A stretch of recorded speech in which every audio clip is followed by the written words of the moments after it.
Magandang araw sa inyo mga kaibigan. Itong ating almusalita sa araw na ito, September 21. Ang ebanghelyo natin ay Matthew 9:9 to 13. Sabi ng ebanghelyo, as Jesus passed by, he saw a man named Matthew sitting at the customs post. He said to him, "Follow me." And he got up and followed him.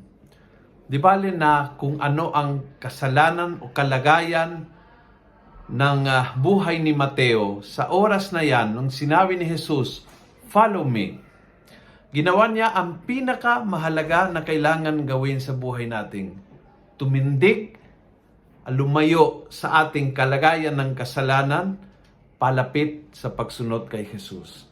At yung spiritual journey ni Matthew, natagpuan ng Panginoon ang kanyang kalagayan, not very good, makasalanan, corrupt, traidor sa bayan, mahilig sa pera, you name it, nasa kanya lahat. Feeling siguro hindi siya karapat-dapat, feeling siguro wala siyang maibibigay ng Diyos, feeling siguro nakakahiya sa harap ng Diyos, pero si Jesus ang lumapit at nag-imbita. Pag nag-imbita ang Panginoon, don't question Him.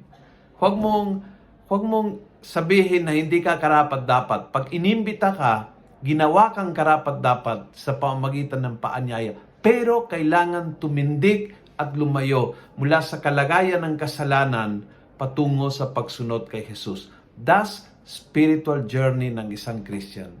Tumindig mula sa iyong sitwasyon ng pagkakasala. Huwag manatili doon. In other words, huwag kang manatiling always in the same sinful situation. Tumindig at lumayo. And the Lord can change everything, can make you a great person, can make you a great saint, can make you... Matthew is a great evangelist. The Lord can transform everything. Basta tanggapin mo ang paanyaya, tumindik mula sa sitwasyon ng kasalanan at lumayo pagsunod kay Jesus. In that, you have your whole spiritual life. Kung nagustuhan mo ang video ito, please pass it on. Punuin natin ng good news ang social media. Gawin natin viral araw-araw ang salita ng Diyos. And God bless.